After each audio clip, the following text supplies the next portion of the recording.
This TikTok influencer has a very dark past that he's trying to keep buried, but is slowly creeping up back on him. What's up, everybody, and welcome back to Blu.frenchi. And today we're going to talk about Nick Harris, a turned TikToker. I'm a stripper at a gay bar.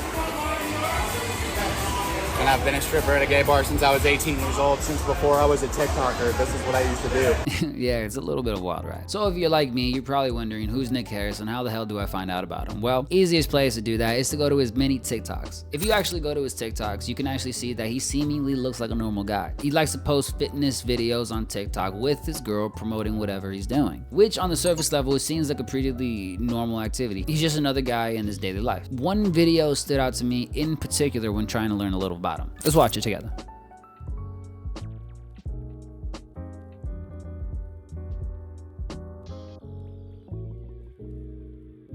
Now, I heard a lot about Nick Harris, and I heard that he has some very dark past antics that he really rather be buried, but this video kind of just solidifies that idea that really made me want to go deep dive in a little more. So when I was actually looking for more of his videos and more of his controversial past, and when deep dive into his past, not only did I find videos of narcissistic tendencies, domestic violence, and passive aggressive disorders, but it does seem like they have tried to scrub every single evidence of the videos from the entire internet. Due to this, I really couldn't find the timeline of series of events in which each video actually transpired. So when we're actually looking at the videos, I want to remind you guys that I don't know if I put each video in chronological order. I really tried my best due to a couple of factors, one being his hair color. Over time, it seems to get progressively lighter due to the timestamps on the posts themselves. So I really tried to make everything seemingly go in order, but if I did, don't rip my head off for it. When looking at these videos, I wanted to set an understanding of not only how he started dating Mariah. Many of the controversial videos are involving Mariah, his current girlfriend. I wanted to set a precedent to how he started posting on TikToks in general, and we can do that by looking at one of the videos that he actually posted. This video in particular is actually 9 minutes long, so I really don't want to just watch the whole thing. I'm going to give you a little short summary of it, and then we're going to start at the point where he starts posting on TikTok. Nick got out of prison in 2019 and went to live with his mother's on parole, turned 25 in prison, ended up going home at 26. When in prison, he more than likely got sober from any of the substances he was using, but when he went back home, his full-time construction job that he got at the time ended up not paying him that well, so he ended up getting a drinking habit. And the drinking habit only was exacerbated by the mom's current boyfriend. Due to reasons unknown, Nick actually ended up relapsing off of some substance that he was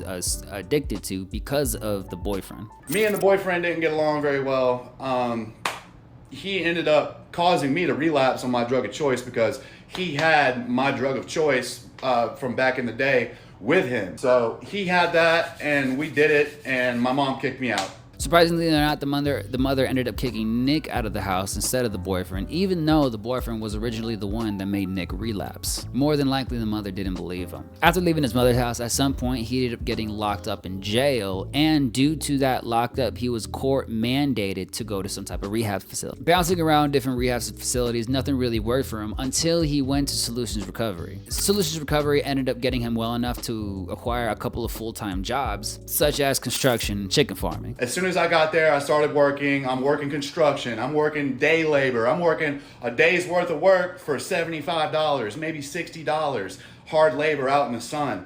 Eventually, I got me a warehouse job, and it just kind of went from there. I went back to the chicken farm in Greenville. After he got his life settled down and everything situated, it seemingly seems he started focusing on his happiness in life and how he hasn't really done anything to better himself in just his situation. So that's when he started posting on TikTok. In and out of rehab, in and out of rehab, in and out of rehab. All right, so now let's get to the part where I start making TikToks. My self-esteem is low. I'm not feeling good about myself. I feel alone. I feel isolated. I feel like nobody cares about me. So my sister and my mom would not stop talking about TikTok. And I didn't want to download the app at first. I thought it was silly. I thought it was just a bunch of people dancing around and stuff. And if you're in a rehab, the only thing that you're allowed to do is go to work, go to the gym, go to church, and go to AA meetings. I did that every day for a year and some change, okay? So I'm posting, I'm going to work, I'm posting.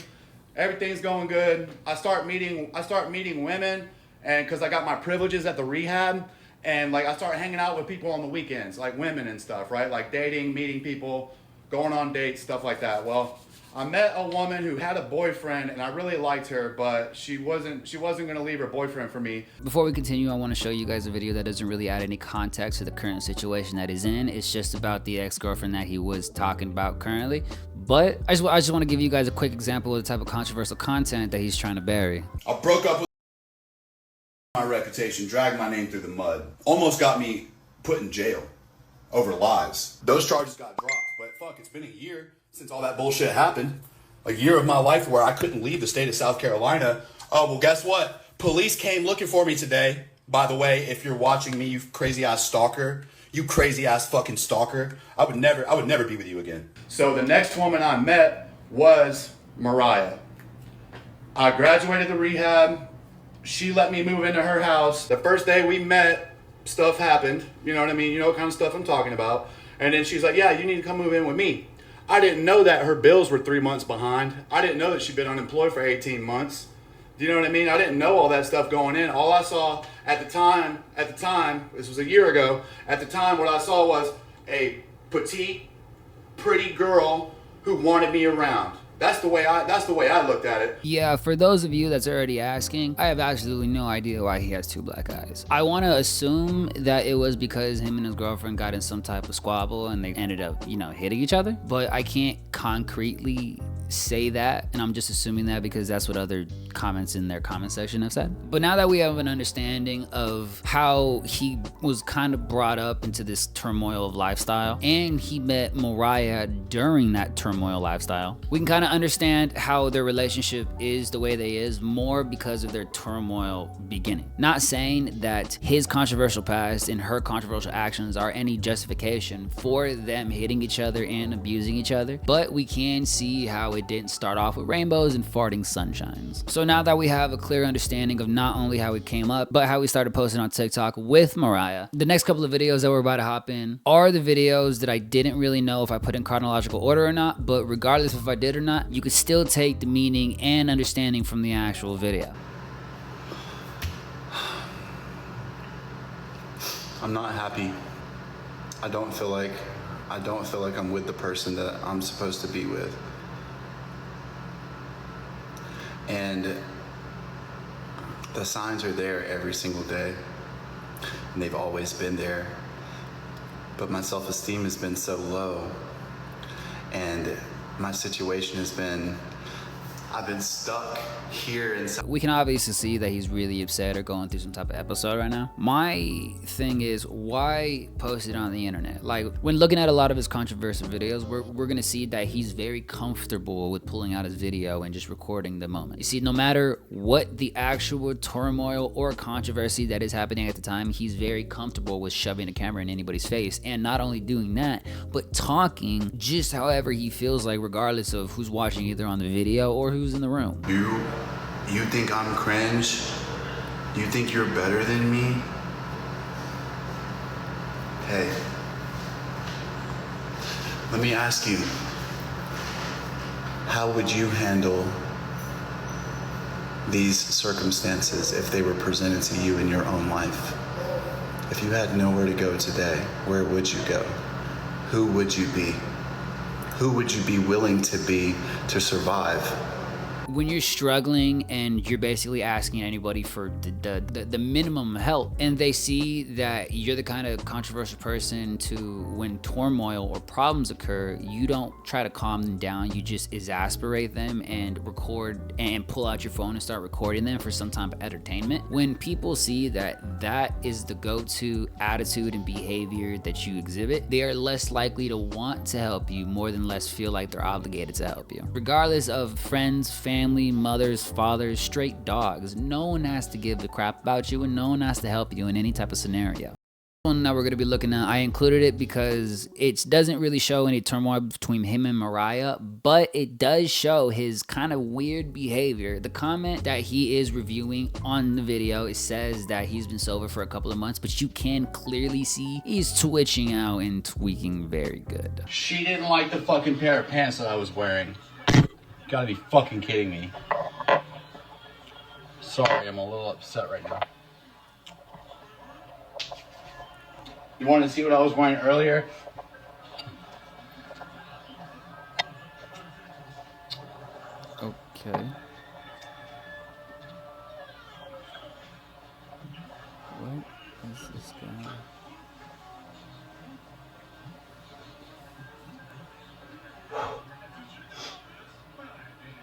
I don't care what she says online.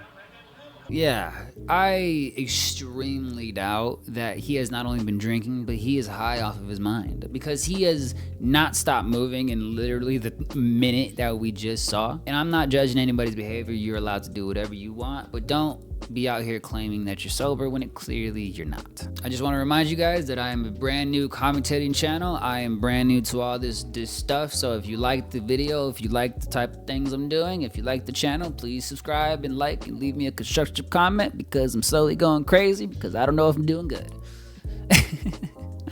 The next video that we're going to be getting into is the ones that we're going to be start seeing them more with Mariah, but this one we're going to be looking at is they're just having a conversation. They're just seemingly having a normal conversation, but the tone and the atmosphere of said conversation is making me a little uncomfortable. Check it out for yourself. See if it's making you. I'm not. I'm annoying. It's okay. I loved you though, didn't I? I was good to you, wasn't I? Always have been, right? And you understand that I'm not being mean. Of course. I just want to be happy in my life, okay? I get that. You're not a bad person. I know. You're a beautiful person. You're a gorgeous, gorgeous young woman. Perfect body, perfect face, real hair. Real hair. It's not even a wig, but you're beautiful, and I've honestly enjoyed my time with you. I've enjoyed my time with you, baby, minus the incidents, and I'm not perfect, and I'm not going to blame you 100% for that stuff, but it's inappropriate for both of us. You could do better. You could definitely do better than me, baby. You could do better, so I'm going to let you do better. You know what I'm saying? You deserve better, so I don't want to be selfish and hold you back from all the amazing, great accomplishments that you're getting ready to do in your life. So, if you love somebody, let them go. So, I love you, and peace be with you.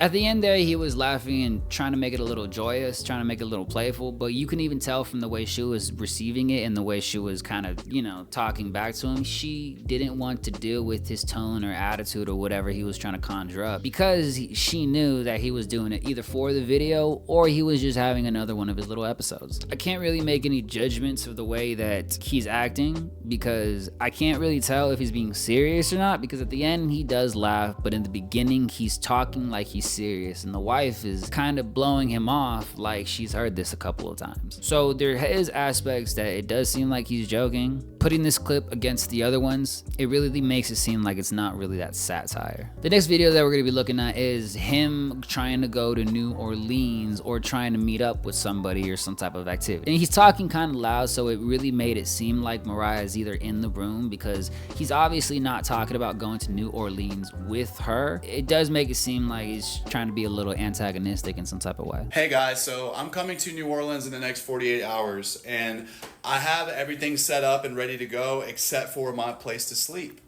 Is there anybody that lives in New Orleans, Louisiana, that has the availability and the space to comfortably accommodate a person that is trying to work in the French Quarter, be an entertainer, and make good choices and do positive things while he's here? I'm going to show New Orleans to people on TikTok. I'm going to work the festivals and stay very busy and try to make a ton of money this year. I'm going to stay until Mardi Gras of next year, and then I'll probably come visit home next summer. So I'm leaving in a couple of days. I'm bringing 2 bags with me. Life's good. You can obviously tell from the short couple of seconds, the way he's talking, it does seem like Mariah isn't going with him. So the next video that we're gonna see, he is walking with the women, and it does seem like Mariah's with him, but we can still kind of understand from the way he's presenting the TikTok and the way he's talking about it that it's just gonna be him, and he wants to try to meet new and different people over there. I can't tell for sure if Mariah's gonna be the one going with him. He's trying to get some place to stay or stay with somebody else, and he's not really talking about having an extra person with him. But the next clip that we're going to be looking at, he's in New Orleans, not only with some women, it looks like he's panicking or having some type of episode. Let's check out the video. Guys, Please, I'm sorry. please, please, please, please. This way, baby. Guys, I'm sorry. Oh, you're fine. I'm sorry. Could you guys help me? Please. Could you guys help me? That's terrible. I think somebody might be. I'm sorry. I don't really know. I know there's cops right around the corner there. Hey! The reason I say this is terrifying is because I don't know if you guys really understand, but he is a giant that has the arms of buses. He looks like he can squash my head with a single pinch. So having this type of guy have some type of manic episode and be confused to the point where he starts having a panic attack, that is terrifying. Please come here. Please come here, baby.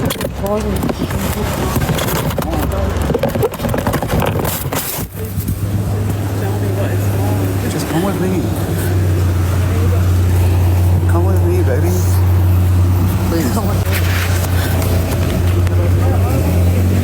Yeah, so you can obviously hear in the background, you can hear some type of woman. I think most likely it is Mariah because there was an hashtag Mariah in the tag, but obviously we can't tell for sure. But just in the context of this video alone, that it does seem like he's having some really bad confusion and he doesn't really know what to do. And I can't really assume anything when it comes to panicking people, because people usually in times of crisis, they'll do things they won't normally do. But regardless of if this is normal or regular type of behavior for him, being in that type of situation, if I was Mariah, I would be absolutely terrified. Regardless if I was Mariah, if I was just those two old ladies on the street that were talking to him and I had some 6-foot giant come up to be panicking, looks like he's sweating profusely, he look like he's about to attack somebody, and he's just like, I need help, I would seriously start to back up. Looking at the next video though, he gives a little bit of an explanation on what happened in New Orleans. He doesn't really say exactly what happened, but at least he gives some type of explanation of some sorts. I don't know, I don't really understand the purpose of the next video. So in case you guys were wondering, that whole entire trip,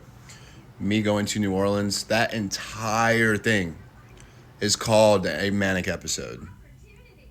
Like the whole fucking thing. Yeah. In some type of way, I can say that was a manic episode, because I have seen some manic episodes and you get to the point of uncontrollableness that you really do some things that you wouldn't normally do. And I do want to have some sympathy and understanding for him, but at the same time, with the amount of drugs, alcohol, and sedatives that he probably shoves in his system, he can't really blame himself for his clock not really ticking right. And he has to take a little more responsibility for himself when he gets in that type of state. Just because you can't control yourself when you're doing something doesn't absolve you of any responsibility of any of the actions that you do while you're in that state. At least that's just the way the law looks at it. All you have to do is talk better to me. All you have to do is not be a selfish piece of fucking shit. Okay, well that's never gonna happen, so. Exactly. It's never gonna happen. Be fine. Yep. You'll never get a reaction out of me again. You got that 120 million fucking video view. That's all you're ever gonna get out of Of me. you putting your hands You got a on couple me. goddamn grand. You goddamn right I did. You got a couple grand off that video. Congratulations. I didn't get no money off that Yes, video. you did. You got money. Yes, you did. No, I didn't. I saw the checks. You won't get that out of me again. Yeah, well you should That's never what put your fucking hands on kills me. you. So in the context of the video, it seems like she is upset about a video that he made of her putting his hands on him and him uploading it and making money off that. So I can understand her feeling like she was used in some type of capacity, but at the same time, she shouldn't be putting her hands on people and he shouldn't probably provoking her in some type of way to where it escalates to that point. Because as many people don't really want to realize, in situations like this, you can just walk away.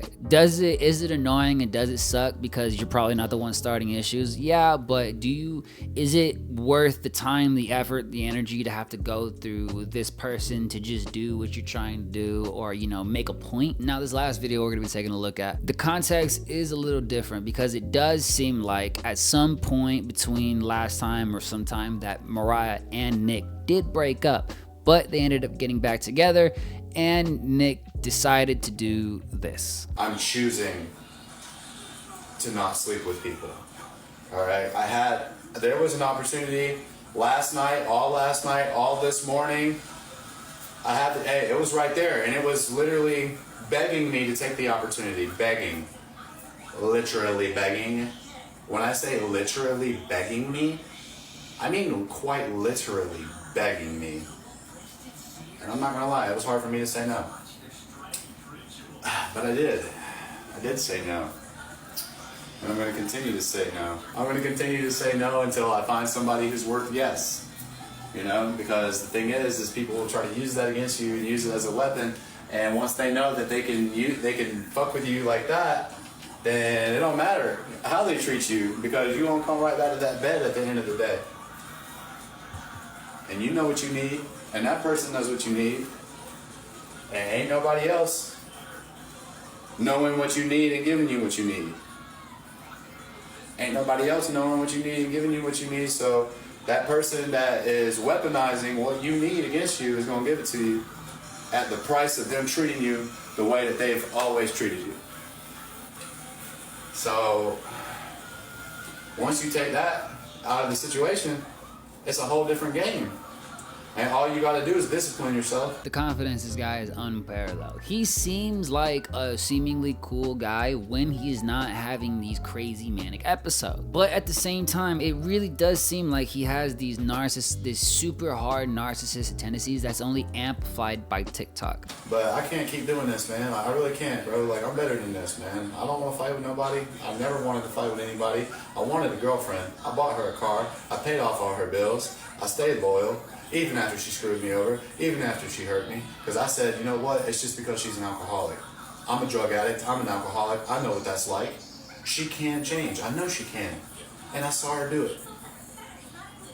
And then she quit doing it. And then she cheated on me.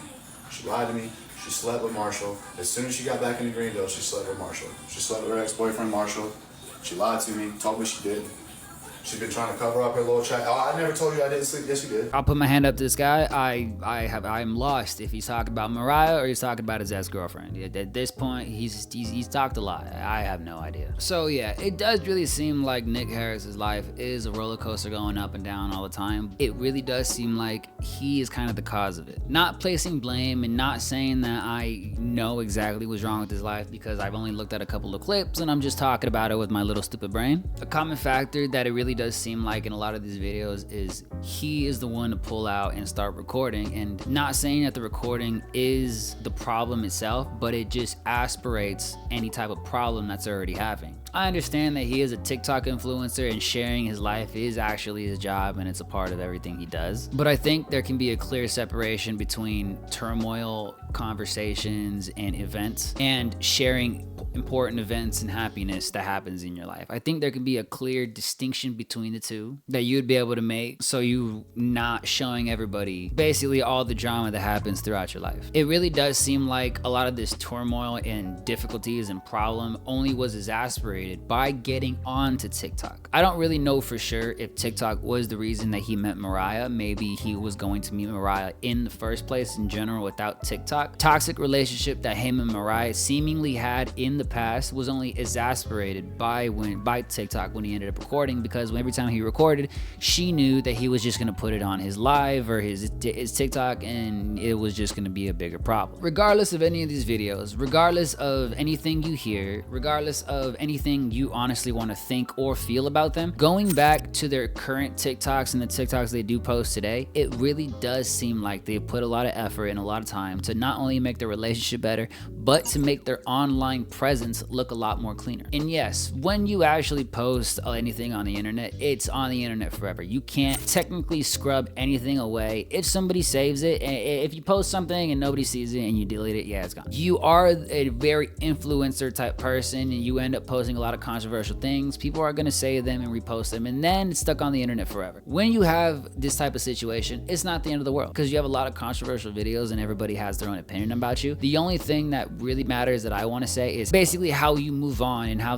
you want to live the rest of your life from that point on. If you take the lessons and understand that you were a bad person, you did a lot of bad things, and a lot of those bad things created toxic relationships and characters within yourself that caused a lot of problems to hurt a lot of people. If you learn from that and grow from it, that's being a responsible, cohesive person that learns from their issues and they can grow. And that's what it very much seems like not only Nick but Mariah is doing today. Remember, don't send any hate to Nick and Mariah. The only reason that I'm making this video and I'm showing everything is because we are able to still take the lessons and understandings from the videos themselves. We may not have seen them when they were actually posted in chronological order, so we don't know what events happened before or after other events. We're still able to take the meaning and understanding from the videos themselves. Don't hit people.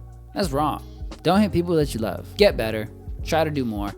And maybe in the case of these people, if you have a lot of controversial stuff, just forget about it and keep moving on. Keep moving forward, because that's the way life is, and time is gonna move no matter what. That's my lesson for today. I'll see you guys in the next video. Like, subscribe, you know the whole damn spiel, don't make me say it. I'll see you guys in the next one. See you later.